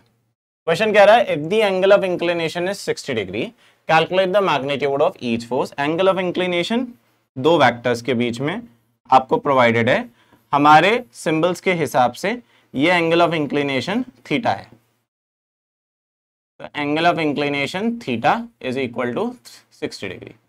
ठीक है, अब आपके लिए आसान है ये काम करना क्योंकि आपको रिजल्टेंट का फॉर्मूला मालूम है। रिजल्टेंट का फॉर्मूला हमको पढ़ाया गया है sir, F1 square plus F2 square plus 2F1 F2 cos theta. मैंने इस फॉर्मूले को F1 और F2 के हिसाब से चेंज कर दिया। फॉर्मूला हमने सीखा था a square plus b square plus 2ab cos theta. इसी फॉर्मूले के अंदर a की जगह पे F1 ले लिया, b की जगह पे F2 ले लिया। अब देखिए आपके पास रिजल्टेंट की वैल्यू प्रोवाइडेड है, आप रिजल्टेंट की वैल्यू इसमें रख दें। रिजल्टेंट कितना है 35, तो 35 का स्क्वायर आ जाएगा यहाँ पे। फिर आपने कहा f1 कितना है सर, f1 की वैल्यू बेटा 3f है, तो 3f का स्क्वायर लगा लीजिए। यहाँ पे आपके सामने f2 कितना है 5f है, तो 5f का स्क्वायर लग जाएगा। फिर 2f1 f2 3f into 5f cos 60। ठीक है, now you have to solve it. 35 का स्क्वायर कितना हुआ भाई, 35 का स्क्वायर हो गया 1225। आप ऐसा कर सकते हैं, 35 के स्क्वायर को करने का तरीका है, आप क्या करेंगे 35 जिन जिन नंबर्स के पास यूनिट डिजिट पे 5 होता है, you can easily solve these by this trick. 5 का स्क्वायर करा आपने 25। अब देखें यहाँ पे ये जो नंबर है इसके बाद वाले नंबर से इसको मल्टीप्लाई कर दीजिए। 3 के बाद नंबर आता है 4, तो 3 4 जा हो गया 12, तो ये नंबर क्या बन गया 1225, 1225। 3f का स्क्वायर हो गया 9f स्क्वायर, 5f का स्क्वायर हो गया 25f स्क्वायर, प्लस 2 3 जा 6, 6 5 जा 30, 30f स्क्वायर। cos 60 होता है बेटा 1/2, तो ये हो जाएगी वैल्यू 15। तो 1225 is equal to 9 plus 25 plus 15। 25 plus 15 is going to be what? 40. 40 plus 9 is going to be what? 49 f square. Right? तो f square का वैल्यू हो गया 1225 upon 49. Seems like we do not need to find out the square root. We do not need to find out the square. f की value आ जाती है 35 upon 7. तो 7 1 जा 7 5 जा f आ गया मेरे पास 5 न्यूटन। सिंपल। जब मेरे पास f आ गया 5 न्यूटन, तो I can simply tell you that what is the value of f1। f1 is 3f, तो f1 की वैल्यू 3f ले लेते हैं। 3 इंटू f कितना है 5, यानी कि 5 3 जा 15, तो f1 कितना हो गया 15 न्यूटन। ये आपका पहला आंसर। f2 आपको कितना, आपको रेशियो के हिसाब से मिला था 5f, तो आपने 5 इंटू 5 करा, that means you got f2 is equal to 25 newton. ठीक है, this is a simple question representing the application of this very formula that we studied in our lecture. ठीक है बच्चों, जल्दी से नोट डाउन कर लेंगे। नेक्स्ट क्वेश्चन की तरफ चलते हैं। नेक्स्ट क्वेश्चन ये है हमारे पास, find the angle between two forces P and Q if resultant of the vector is given by r square equal to p square plus q square. आपको रिजल्टेंट प्रोवाइडेड है, ठीक है। अब हमने सोचा सर एंगल बताना है, एंगल किस तरीके से हम बता सकते हैं, तो हमने एक फॉर्मूला स्ट्राइक किया। हमने कहा रिजल्टेंट का सर हमने फॉर्मूला पढ़ा था, r square is equal to a square plus b square plus 2ab cos theta. इस फॉर्मूले के अकॉर्डिंग्स में आप सर a की जगह पे p ले लीजिए और b की जगह पे q ले लीजिए। ठीक है, I am going to do exactly the same thing. मैंने a की जगह पे p ले लिया और b की जगह पे q ले लिया। यहाँ a b की जगह बन गया 2pq cos थीटा। क्वेश्चन कह रहा है एंगल दो वेक्टर्स के बीच में निकालिए अगर इन दोनों वेक्टर्स का resultant r square is equal to p square plus q square द्वारा दिया जाए। तो मैंने ये वैल्यू उठा के यहाँ रख दी, ये बन गई p square plus q square is equal to p square plus q square plus 2pq cos theta. तो बेटा p स्क्वायर से p स्क्वायर, q स्क्वायर से q square cancel, 2pq cos theta is going to be equal to 0. That means cos theta is going to be equal to 0. That means cos 90, and that means theta is equal to 90 degrees. So this is another simple question based on the application of this formula. R square is equal to a square plus b square plus 2ab cos theta. Right बच्चों? चलिए moving on to the next question. Next question है हमारे सामने, if the magnitude of sum of two vectors is equal to the magnitude of difference of two vectors, calculate the angle between these vectors. तो चलिए break करके पढ़ते हैं। Magnitude of sum of two vectors, हम दो vectors ले लेते हैं। Let there be two vectors,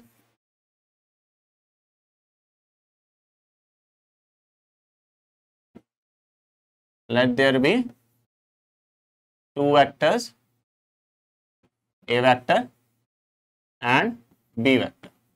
ठीक है, the magnitude of sum of two vectors, दो वेक्टर्स के sum, A vector plus B vector के सम का मैग्नीट्यूड, मैग्नीट्यूड को बनाने का तरीका, रिप्रेजेंट करने का तरीका ये सिखाया था हमने, लिख लिया, is equal to the difference, the magnitude of difference of two vectors. तो बेटा डिफरेंस हो गया A vector minus B vector, इनका मैग्नीट्यूड, राइट। अब इनके मैग्नीट्यूड्स के तो फॉर्मूले हम लोगों ने सीखे हैं ऑलरेडी, तो हम वही चीज इसमें अप्लाई कर देते हैं। कैसे अप्लाई करते हैं सर? देखिए a प्लस बी के वेक्टर का मैग्नीट्यूड का फॉर्मूला हम लोगों ने सीखा था, square root A square plus B square plus 2ab cos theta is equal to, यहाँ पे हमने स्क्वायर खोला, सॉरी यहाँ पे हमने फॉर्मूला लगाया A square plus B square minus 2ab cos theta. Difference में क्या लग जाता है? A square plus B square minus 2ab cos theta. आपको बस क्या करना है, देखिए आपने बी वेक्टर का जो ये नेगेटिव साइन है, इस नेगेटिव को बी वेक्टर पे जब यहाँ पे आप नेगेटिव रखोगे तो उसका तो स्क्वायर होके पॉजिटिव हो जाएगा, लेकिन जब आप यहाँ पे बी के साथ नेगेटिव रखोगे तो ये क्वांटिटी माइनस बन जाएगी। स्क्वायरिंग बोथ साइड,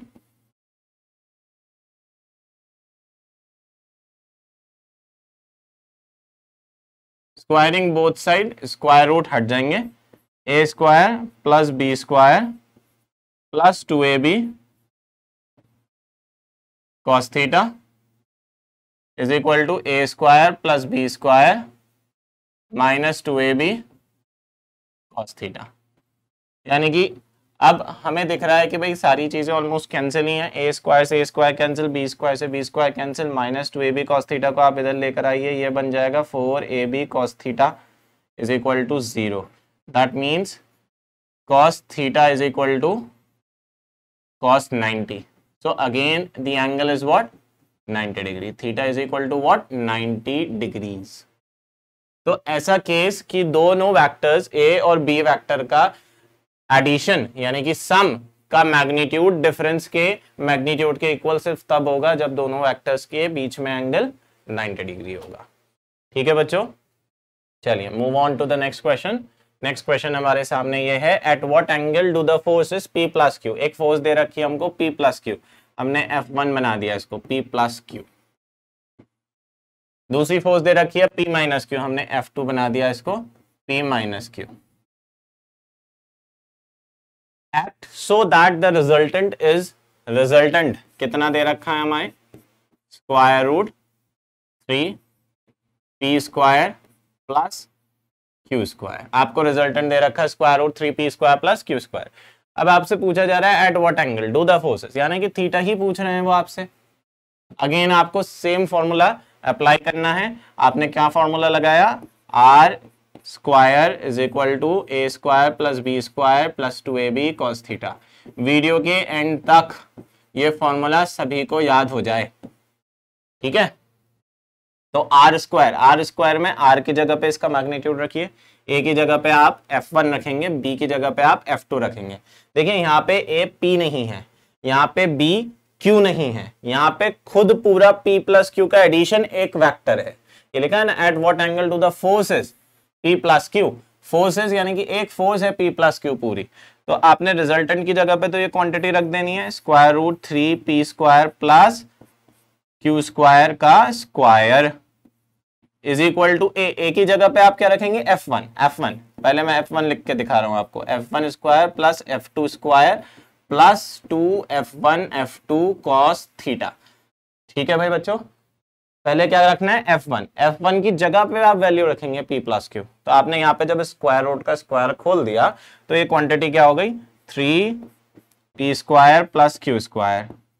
फिर इधर की तरफ क्वांटिटी क्या हो गई, F1 की जगह पे P प्लस Q का होल स्क्वायर प्लस F2 का वैल्यू क्या हो गया, P माइनस Q का whole square plus 2 into P plus Q into P minus Q cos theta. ठीक है भाई, यहां देखिए सिर्फ वैल्यूज पुट करी, अभी सॉल्विंग नहीं करा है। आपने आर की जगह पे जो क्वेश्चन ने आपको वैल्यू प्रोवाइड की थी उसको रखा है, square root 3p square plus Q square, वो यहां रख दिया आर पे, उसका स्क्वायर करा आपने, इज इक्वल टू ए की जगह पे आपने F1 रखना है, आपने P नहीं रखना है, आपको Q नहीं रखना है, आपको क्या रखना है, F1 रखना है। तो A की जगह आपने F1 रखा, F1 स्क्वायर प्लस B की जगह F2 square plus 2F1 F2 cos theta. ठीक है, फिर अब मैंने F1 की वैल्यूज रखी, फिर हमने किसकी वैल्यूज रख ली, F1 की वैल्यूज रख ली। चलिए आइए आगे वैल्यूज को रखने के बाद सॉल्व भी तो करना है। तो हमने इसको सॉल्व किया, ये बना 3P square plus Q square is equal to, देखिए यहाँ स्क्वायर खोल रहा हूं मैं, यहाँ स्क्वायर खोलूंगा तो ये टर्म बन जाएगी P square plus Q square plus 2PQ plus P square plus Q square minus 2PQ, और ये टर्म बन गई plus 2P square minus Q square cos theta. ठीक है बच्चों, अब आपको ये देखना है कि कौन सी क्वांटिटी ऐसी हैं जो कैंसिल हो सकती हैं। जैसे फॉर एग्जांपल मुझको ये दिख रहा है कि ये 2PQ और ये वाला माइनस 2PQ कैंसिल हो जाएगा। देखिए कैंसिल, ये P square plus P square total बना 2P स्क्वायर। जब 2P स्क्वायर इधर आएगा तो 3P स्क्वायर में से 2P स्क्वायर सब्ट्रैक्ट होगा। यहाँ इधर आ जाते हैं, हमने लिखा 3P स्क्वायर। देखिए यहाँ पे ये P स्क्वायर और ये P स्क्वायर दोनों ऐड होंगे, ये वाले P स्क्वायर दोनों ऐड होंगे, ये P स्क्वायर और ये वाला P स्क्वायर, तो P square plus P square 2P square हुआ, वो इधर आ गया, इधर आ गया ये 2P स्क्वायर। ठीक है भाई,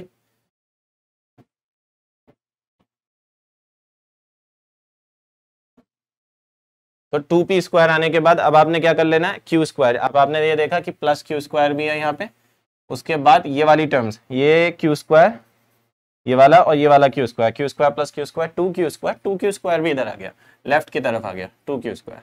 तो सर इधर क्या बचा, इधर बचा है बेटा 2P square minus Q square cos theta. अब आपने क्या करा, 3P square minus P square आपने लिखा P square, Q square minus 2Q square आपने लिखा minus Q square is equal to 2, आगे लिख लिया आपने P square minus Q square cos theta.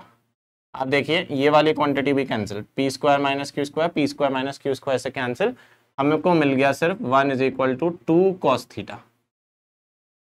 तो 2 को नीचे लेकर आइए, 1/2 is equal to cos theta. 1/2 cos theta पे कहाँ पे होती है वैल्यू, cos 60 डिग्री पर होती है, दैट मीन्स थीटा की वैल्यू हो गई 60 डिग्री। तो दोनों वेक्टर्स आपके, कौन से दो वेक्टर्स, ये वाले दो वेक्टर्स F1 और F2, इन दोनों वेक्टर्स के बीच में एंगल कितना है, 60 डिग्री। ठीक है बच्चों, तो आपको क्या करना है ना, क्वेश्चंस को जब आप अप्लाई करेंगे रिजल्टेंट का फॉर्मूला, तो वैल्यू सही तरीके से लगनी है, उसके बाद तो सिर्फ मैथमेटिक्स है, यही तो फिजिक्स है। फिजिक्स के अंदर का ये रिलेशन आपने फिजिक्स में पढ़ लिया, ठीक है, उसके बाद आपने इनकी वैल्यूज रखी। वैल्यूज आपको बहुत कॉशियसली रखनी है, वैल्यू रखने में गलती हो गई तो आंसर ऑब्वियसली गलत होगा। चलिए नेक्स्ट क्वेश्चन की तरफ चलते हैं। नेक्स्ट क्वेश्चन हमारे सामने है, the resultant of two vectors A and B is perpendicular to A. देखिए क्वेश्चन ने बहुत सिंपल सी क्या बात कही है, ए और बी वेक्टर का रिजल्टेंट। तो ए और बी वेक्टर का रिजल्टेंट की बात कीजिए। सबसे पहले ये आ गया resultant A vector plus B vector, ठीक है, इस वेक्टर का resultant is perpendicular to A vector. Are vector A vector के साथ परपेंडिकुलर है। अब मैं चाहूंगा कि आप इस चीज को समझें। अब की बार क्वेश्चन के अंदर आपको रिजल्टेंट वेक्टर का ए वेक्टर के साथ डायरेक्शन दे रखा है। तो मैंने आपको सिखाया था, हम लोगों ने क्लास में सीखा था ये बात कि जब रिजल्टेंट वेक्टर ए वेक्टर के साथ डायरेक्शन देता है तो हम उसको रिप्रेजेंट कर रहे थे अल्फा से। ठीक है, तो यहाँ पे ये जो आपको प्रोवाइडेड है ये अल्फा प्रोवाइडेड है, अल्फा 90 डिग्री आपको प्रोवाइडेड है। ठीक है बच्चों, बहुत इंपॉर्टेंट बात है ये, क्वेश्चन में आपको ये पकड़नी है, ये गिवन क्वांटिटी है। फिर आगे क्वेश्चन लिखता है and its magnitude is half of B vector. देखिए रिजल्टेंट वेक्टर का मैग्नीट्यूड बी वेक्टर के मैग्नीट्यूड के हाफ है। बी वेक्टर जितना भी है उसका भी मैग्नीट्यूड अगर आधा कर दें तो रिजल्टेंट वेक्टर का मैग्नीट्यूड बनेगा। आपको एंगल बताना है ए और बी वेक्टर के बीच में, यानी कि आपको थीटा बताना है। ठीक है, तो देखिए यहाँ एंगल भी इन्वॉल्व है और यहाँ मैग्नीट्यूड भी इन्वॉल्व है, तो मुझको दोनों ही करना पड़ेगा, अननोन काफी है। तो सबसे पहले तो मैंने सोचा कि मैं अल्फा के बारे में ही एक्सप्लोर कर लेता हूं। तो मैंने एक फॉर्मूला पढ़ा था डायरेक्शन को लेके, tan alpha is equal to B sine theta upon A plus B cos theta. A plus B cos theta. इस फॉर्मूले के अंदर आपको बताया था कि अल्फा एंगल उस वेक्टर के साथ लेना है जो यहाँ पे नीचे सिंगल मैनर में लिखा हुआ है। ए वेक्टर सिंगल लिखा हुआ है ना, तो इसके साथ अल्फा है। तो अल्फा की वैल्यू हो गई 1090, तो हमने रख दिया 1090। अब मेरे पास बी तो है नहीं, थीटा भी नहीं है, तो मैंने बी साइन थीटा को एज इट इज ही रहने दिया और मैंने नीचे भी quantity A plus B cos theta as it is ही लिखी। अब बच्चों 1090 क्या होता है? 1090 होता है इन्फिनिटी। अगर आप इन्फिनिटी रखेंगे तो आप इसको सॉल्व नहीं कर पाएंगे। तो मैंने इसको क्या करा, मैंने 1090 इन्फिनिटी होता है, इन्फिनिटी को मैंने लिख लिया 1/0। 1/0 भी तो भाई इन्फिनिटी होता है, तो हमने ब्रेक करके लिखा। हमने ब्रेक करके लिखा, इससे हमें क्या फ़ायदा हुआ सर? इससे हमें बहुत इंपॉर्टेंट बात पता चली। हमें ये पता चला कि आप अगर इसको क्रॉस मल्टीप्लाई करें तो आपको मिलेगा A plus B cos theta is equal to 0। अब इस चीज को मैं इस्तेमाल कर पाऊंगा, कैसे इस्तेमाल कर पाऊंगा? मुझको ये पता है कि a की value minus b cos theta के इक्वल है, या ये कह लीजिए कि b कॉस थीटा की वैल्यू माइनस a के इक्वल है। ये मैंने पहली इक्वेशन बनाई और छोड़ दी। मैंने कहा जब भी जरूरत पड़ी a और b को कनेक्ट करने की तो इस रिलेशन के थ्रू कनेक्ट कर लूंगा। अब जरूरत कहाँ पड़ेगी? जब हम रिजल्टेंट का रिलेशन अप्लाई करेंगे। हमने रिजल्टेंट का रिलेशन अप्लाई किया। रिजल्टेंट का रिलेशन था r square is equal to A square plus B square plus 2ab cos theta. ठीक है, इस रिलेशन के अंदर देखिए रिजल्टेंट का तो मैग्नीट्यूड क्वेश्चन ने दे रखा है b का हाफ है, तो रिजल्टेंट की जगह पे मैंने लिख दिया b/2। यहां हो जाएगा इसका स्क्वायर। ए की जगह मैंने a ही रहने दिया अभी for right now, b square plus, आप देखिए यहाँ पे हमने क्या करा, यहाँ पे हमने a को अलग लिख दिया और b cos थीटा को अलग लिख दिया। सर आपने ऐसा क्यों किया? सर ने ऐसा इसलिए किया ताकि वो a की वैल्यू ऊपर इक्वेशन 1 से उठा के रख सकें। तो फ्रॉम इक्वेशन 1 आप इस पूरी इक्वेशन को सॉल्व कर नहीं सकते क्योंकि ये इक्वेशन a और b में बनी हुई है। आपको पूरी एक वेरिएबल में बनाना होगा, आपको वैल्यू मिल जाएगा। तो हमने b इसको तो सॉल्व कर लिया, b²/4। ये वाली टर्म आ गई, a की जगह पे इसका स्क्वायर कर देंगे तो ये टर्म बन जाएगी b² cos स्क्वायर थीटा। ठीक है बच्चों, फिर यहाँ पे b² तो अपनी जगह है ही, उसको एज इट इज रहने दो। फिर यहाँ पे जो टर्म है a उसकी जगह पे रखो minus b cos theta, minus b cos theta into b cos theta, एक और b cos थीटा आ गया। तो ये टर्म पूरी क्या बन गई? b²/4 is equal to b² cos square theta plus b² minus b cos theta into b cos theta, तो minus b into b, minus b² cos square theta, लेकिन 2b साथ में है तो ये बन गया minus 2b² minus 2b² cos square theta. ठीक है भाई, अब इसको सिर्फ आपको सॉल्व करना है। देखिए आप जब इसे सॉल्व करेंगे तो आप ये वाली टर्म जो है b²/4 की तरफ ले आइए b² को, तो b²/4 minus b² is equal to, ये टर्म हो गया b² cos square theta minus 2b² cos square theta, that means minus का b² cos स्क्वायर थीटा। ठीक है बच्चों, चलिए b²/4 माइनस b² को हम सॉल्व करेंगे तो ये टर्म आएगा, एलसीएम ले लीजिए, 4 यहाँ पे 1 मान लेते हैं, 1 और 4 का एलसीएम 4 हो गया, 4 ऊपर जाएगा, b² माइनस 4b² बचा माइनस 3b², तो ये टर्म हो गया minus 3b² upon 4 is equal to minus का b² cos स्क्वायर थीटा। अब आप देखिए बच्चों, b² से b² भी कैंसिल हो रहा है, माइनस से माइनस भी कैंसिल हो रहा है, यानी कि cos स्क्वायर थीटा की फॉर्म बन के आ रही है हमारे सामने 3/4। तो बेटा cos थीटा कितना हुआ? √3/2। तो cos थीटा की वैल्यू √3/2 कहाँ होती है? वो होती है cos 30 पे। तो थीटा कितना हो गया? थीटा हो गया 30 डिग्री। ठीक है भाई, थीटा कितना हो गया? 30 डिग्री। इस तरीके से हमको मालूम हुआ कि एंगल कैसे निकालते हैं। अब देखिए ये कंप्लीट एप्लीकेशन हो गया उन दोनों फॉर्मूलाज का जो हमने सीखा था। हमने ये भी लगा लिया कि एंगल को अगर हमें दे रखा है तो हम कैसे उसे यूटिलाइज कर सकते हैं। हमने ये भी देखा कि हमारे सामने रिजल्टेंट का मैग्नीट्यूड गिवन है तो हम कैसे यूटिलाइज कर सकते हैं। ठीक है बच्चों, तो this is one of the good questions. तो थीटा कितना हो गया? 30 डिग्री। चलिए नेक्स्ट क्वेश्चन की बात करें। नेक्स्ट क्वेश्चन है हमारे सामने, two vectors A and b have equal magnitude. दो वेक्टर्स हैं ए और बी, उन दोनों का मैग्नीट्यूड इक्वल है। तो बहुत अच्छी बात है, तो ये तो और आसान काम हो गया, ए वेक्टर का मैग्नीट्यूड बी वेक्टर के इक्वल। क्या ले लें, एक्स ले लेते हैं, मैग्नीट्यूड एक्स ले लेते हैं। The magnitude of a plus b is n times the magnitude of a minus b. ठीक है भाई, ए प्लस बी का मैग्नीट्यूड n टाइम्स है a माइनस बी के मैग्नीट्यूड के।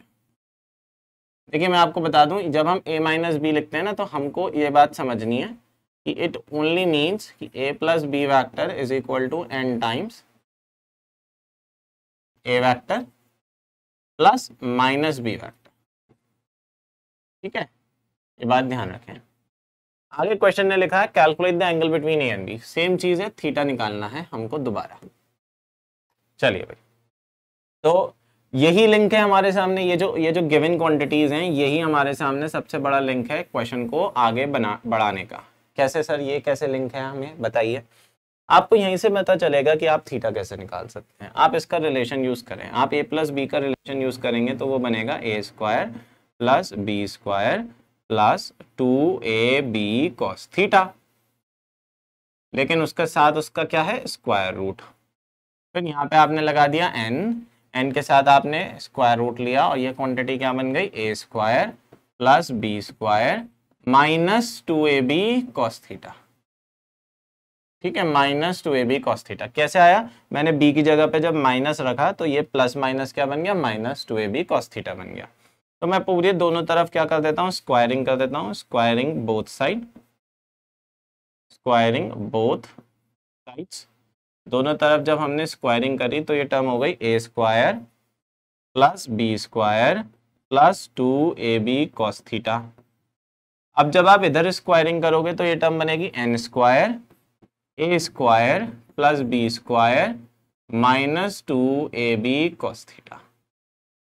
ठीक है बच्चों, ध्यान दीजिए, ए और बी तो दोनों इक्वल थे, तो जब दोनों इक्वल थे तो दोनों को हमने लिख लिया x, तो x square plus x square plus 2x square cos theta is equal to n square को अंदर ले गए x square plus x square minus 2x square cos theta. हमको कॉस थीटा निकालना है, ये ध्यान रखिएगा। ये हो गया 2x square plus 2x square cos theta is equal to n square 2x square minus 2x square cos theta. ठीक है, ये फॉर्म हमारे सामने है। हमको क्या निकालना है, कॉस थीटा निकालना है, थीटा निकालना है हमको बेसिकली। तो यहाँ पे मुझे दिख रहा है 2x स्क्वायर कॉमन आता हुआ, यहाँ पे भी 2x स्क्वायर कॉमन आता हुआ, I took it out, 1 plus cos theta is equal to n square. अंदर बन गई form 1 minus cos theta 2x square, तो 2x स्क्वायर से कैंसिल। अब आपको क्या करना है, इसको सॉल्व करने के लिए आपने लिखा 1 plus cos theta is equal to n square को अंदर भेजिए, ये बन जाएगा n square minus n square cos theta. n square cos theta इधर ले आइए, ये टर्म हो गई cos theta plus n square cos theta is equal to n square minus 1। ठीक है, यहाँ पे कॉस थीटा को कॉमन लेंगे, कॉस थीटा को कॉमन लेंगे तो अंदर टर्म हो गई n square plus 1 is equal to n square minus 1, यानी कि कॉस थीटा की टर्म आ गई n square minus 1 upon n square plus 1, n square minus 1 upon n square plus 1। तो बच्चा थीटा हो गया cos inverse n square minus 1 upon n square plus 1, ये आ गया हमारा थीटा। ठीक है, ये है हमारा करेक्ट रिप्रेजेंटेशन, किस तरीके से हम एंगल्स निकाल सकते हैं फॉर डिफरेंट डिफरेंट कंडीशन। आपको क्वेश्चन पढ़ने के बाद सिंपल फ्लो में ही क्वेश्चन को करना है।